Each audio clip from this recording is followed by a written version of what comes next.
Masechet Baba Metzia, traité Baba Metzia, Daf He, feuille numéro 5, tout en haut de la page. On demande à Amar Helar Patour. La Gemara demande après celui qui dit, c'est-à-dire Rav Shechet, que lorsque une personne avoue une partie de ce qui lui est réclamé et elle lui dit le voici, il est dispensé de jurer sur le reste. Alors pourquoi le verset a-t-il eu besoin d'exclure les biens immobiliers concernant les serments? Hakol karka helahu. Voilà que chaque bien immobilier est considéré comme si on lui donnait immédiatement, puisque il est sur place et on peut le prendre de suite.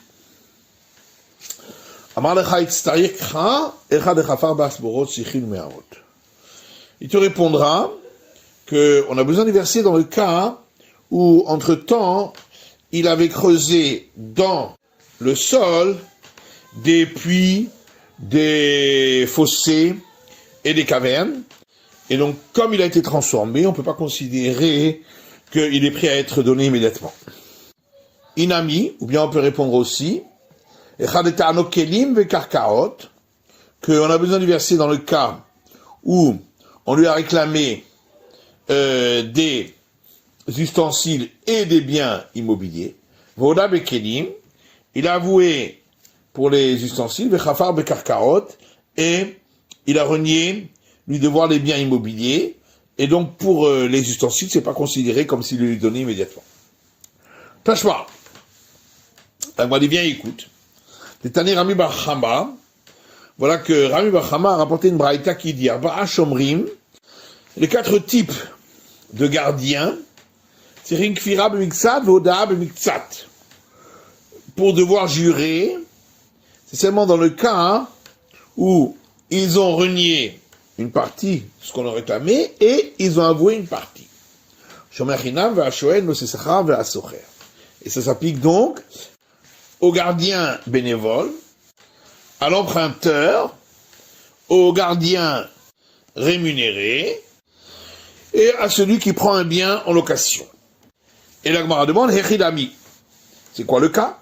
N'est-ce pas qu'il avoue sur une partie de ce qu'on lui demande, et donc comme il l'a chez lui, c'est comme s'il lui donnait immédiatement. Et on voit malgré tout qu'il doit jurer. Question contre Rav Shechet. La Gemara dit non. On parle d'un cas d'Amar les Gimel Parot Masartilecha, que une personne a dit à une autre, je t'ai transmis 3 vaches pour les garder, ou metukulu bipshia, et toutes les 3 sont mortes à cause d'une négligence de ta part. Et donc tu dois payer. V'amar leihu, et l'autre lui a dit, Chada lo yidvarim me'olam. Pour une vache, il n'y a jamais rien eu de cela. Tu ne l'as jamais donné à garder. Et donc c'est la partie qu'il renie. V'chada meta be'ones, et une est morte par force majeure. Et donc c'est pour celle-là qu'il doit jurer pour ne pas avoir besoin de rembourser. V'chada meta bipshia, et une est morte effectivement par ma négligence, et donc celle-là il a avoué. Et donc je dois te payer. Et donc dans ce cas-là, il ne lui donne pas l'objet immédiatement, puisqu'il doit rembourser cette vache qui n'est plus là. Tashma, la Gemara dit bien, écoute. Tania voix des Rabbi Aftoriki, une braïta a été rapportée par le père de Rabbi Aftoriki, de Rabbi Chia Kamaita, et qui est donc une objection au premier enseignement de Rabbi Chia. Puisque la braïta dit, Maneli biyalecha, si quelqu'un dit à un autre, tu me dois un mané, donc 100 pièces de 1 zouz, vala amar, el chabiadiklum. Et l'autre lui dit, je ne te dois rien. Et des témoins viennent témoigner qu'il lui doit 50 zouz. J'aurais pu croire qu'il doit jurer sur le reste. C'est pourquoi le verset dit dans l'Exode, al kol aveda, pour tout objet perdu, Asher Yomar qui usé, sur lequel il dira, c'est seulement celui-là. Alodad pi vatamechayvo. Et donc de là on apprend que tu le rend passible de devoir jurer lorsqu'il a avoué une partie, en disant c'est seulement celui-là que je te dois. Mais tu ne le rendras pas passible de serment lorsque sur une partie il y a eu un témoignage de témoins. Et donc c'est une objection contre Rabbi Chia qui lui dit que dans ce cas-là on doit jurer. Et l'Agmara dit Matnita Karamit allez de Rabbi Chia, tu rapportes une braïta pour objecter contre Rabbi Chia. Rabbi Chia Tanahu. Rabbi Chia était de l'époque des maîtres du temps de la Mishnah et de la braïta, ou Palig. Et donc il s'oppose à cette braïta. L'Agmara dit Krakama. Oui, mais la braïta a rapporté un verset. Allez, l'Agmara répond Aoud de Modébik, ça c'est Tana. Ce verset est simplement venu dire que si quelqu'un il avoue une partie de ce qu'on lui réclame, il doit jurer, mais pas pour exclure le cas des témoins. On va voir des Rabbi Aftoriki, alors que le père de Rabbi Aftoriki, Amarlecha, te dira que Tivhu, c'est écrit dans le verset le mot lui, ou Tivzé, et c'est écrit aussi le mot celui-là. Donc, redoublement, un, c'est pour dire qu'il doit jurer dans le cas où il a avoué une partie de ce qu'on lui avait réclamé, et l'autre pour dire que si c'était des témoins qui avaient témoigné sur une partie, qu'il la doit, il est dispensé de jurer. Veidar, donc l'autre lui dira, un mot c'est pour celui qui a avoué une partie de ce qu'on lui a réclamé, pour dire qu'il doit jurer, et l'autre pour dire qu'il faut qu'il ait avoué sur ce qu'on lui avait réclamé. S'il avoue sur autre chose, il n'est pas passible de devoir jurer. Veidar, et l'autre avis, lui n'est pas d'accord avec cette règle qu'il faut qu'il avoue sur une partie de ce qu'on lui avait réclamé. Et ça valait que Rabban Gamliel, car il pense comme Rabban Gamliel, parce qu'il y a une Mishnah qui dit, si on lui a réclamé du blé, Vodalo Biseorim, et lui a avoué l'orge, pas tour. Il est dispensé de jurer, puisque c'est pas ce qu'on lui avait réclamé, Rabban Gamliel Mechayev, alors que d'après Rabban Gamliel, il doit jurer. La Gemara raconte qu'il y avait une fois un berger auquel on donnait à garder des bêtes devant témoins. Yom Achad, un jour, Masroulo et Belo Saadé. On lui a transmis des bêtes à garder sans témoins. La Saf a parlé, vous l'avez vu de Olam. Et à la fin, quand ils sont venus les chercher, il leur a dit, mais jamais vous m'avez donné à garder. Tout Saadé, à Sidoubé d'Achal Tarte Minaïhu. Ils ont apporté des témoins qui ont témoigné sur lui qu'il avait mangé 2 de ces bêtes-là. Amar Rabbi Zera dit Imita de Rabbi Chia, Kamaita. Si on est d'accord avec le premier enseignement de Rabbi Chia, Mishtaba Asheara, il doit jurer sur le reste. Amale Abaye Imita Mishtaba.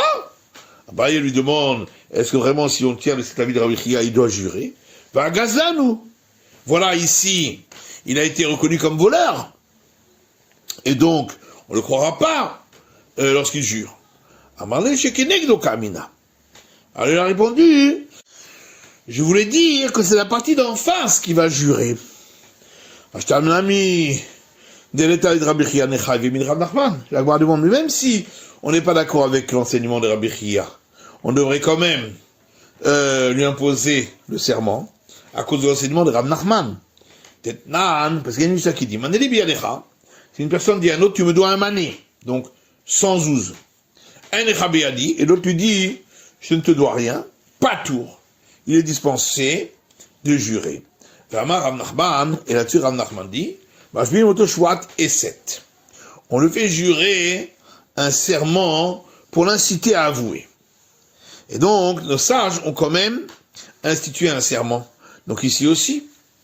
Et là, ma répond de Rav Nachman Talkantai. Ce serment mentionné par Rav Nachman, c'est une institution rabbinique. On ne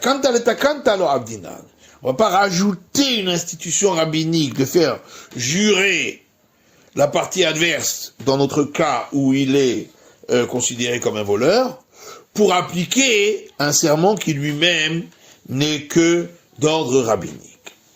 Peut-être pour que les daves les rois.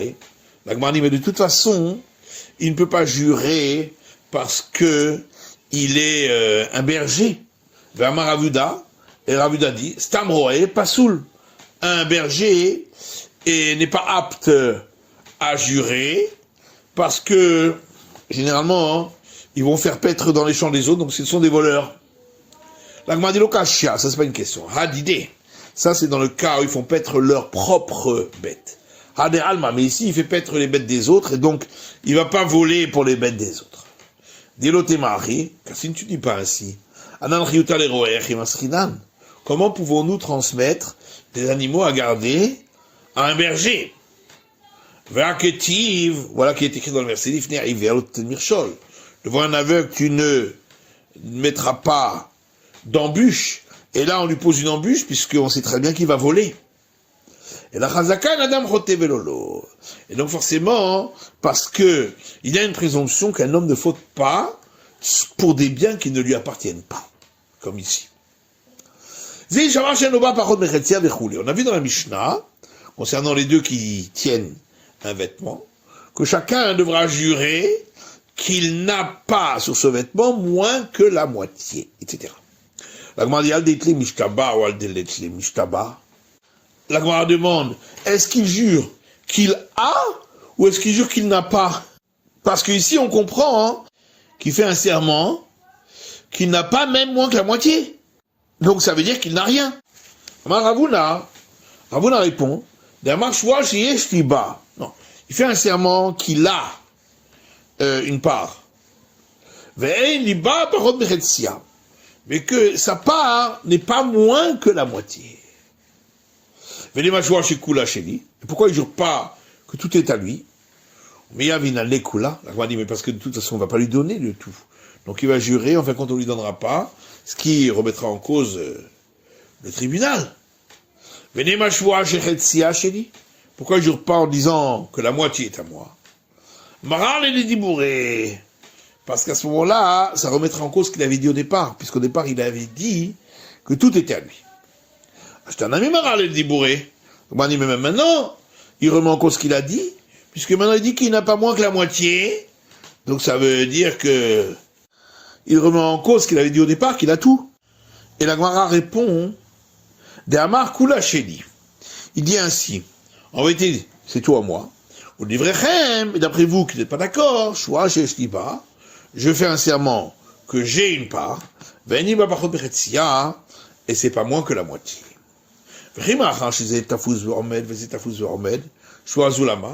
Mais puisque les deux tiennent un côté, donc chacun peut recevoir la moitié de par le fait qu'il le tient, pourquoi il a besoin de jurer?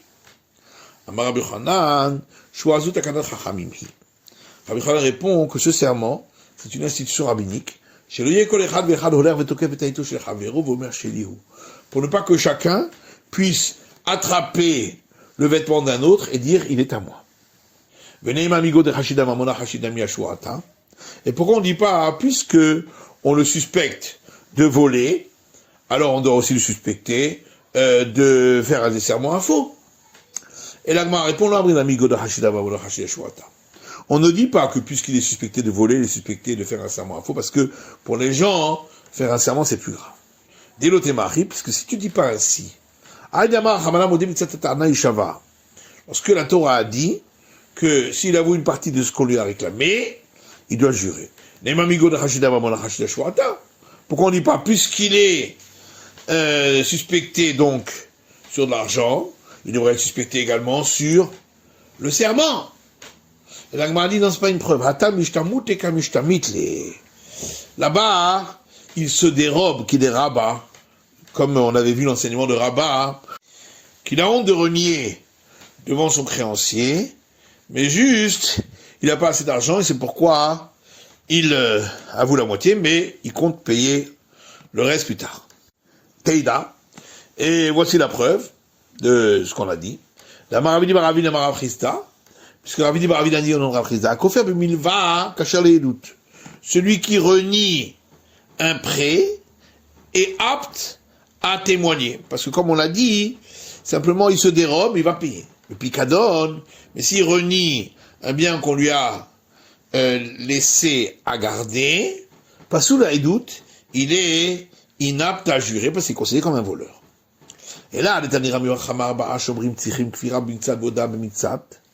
grande mais alors à ce moment-là, comment c'est possible que Rami Bar Chama, il a enseigné dans une braïta que les 4 types de gardiens, pour jurer, il faut qu'ils aient renié une partie et avoué une partie.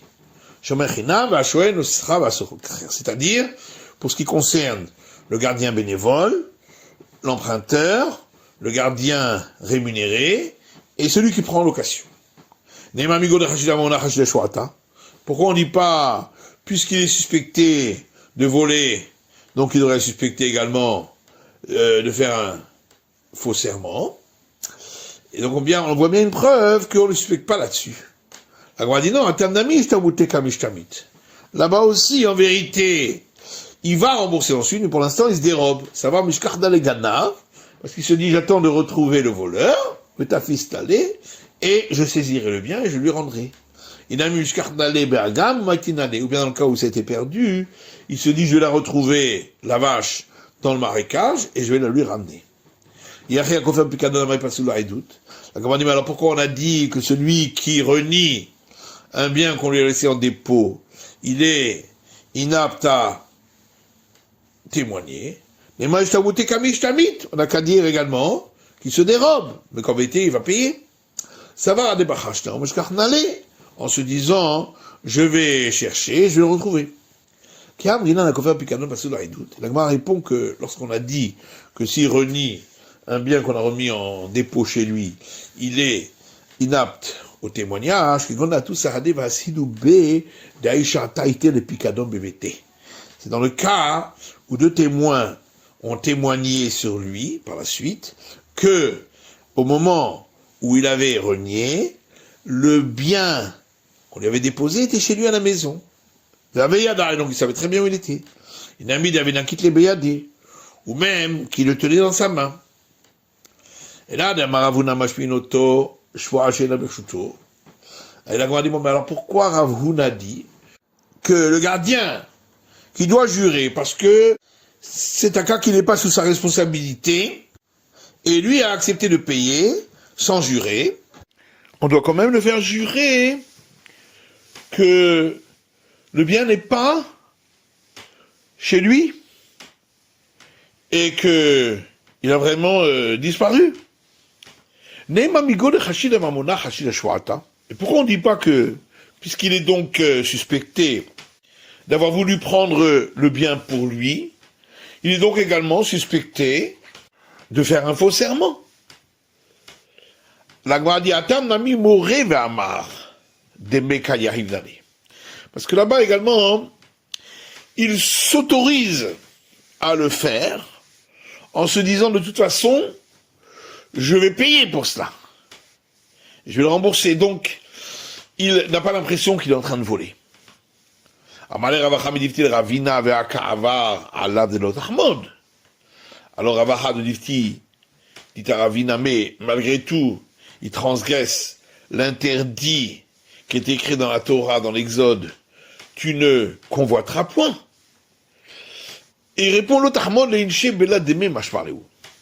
les gens pensent que cette interdiction de convoiter, c'est seulement s'il prend le bien d'un autre sans le payer.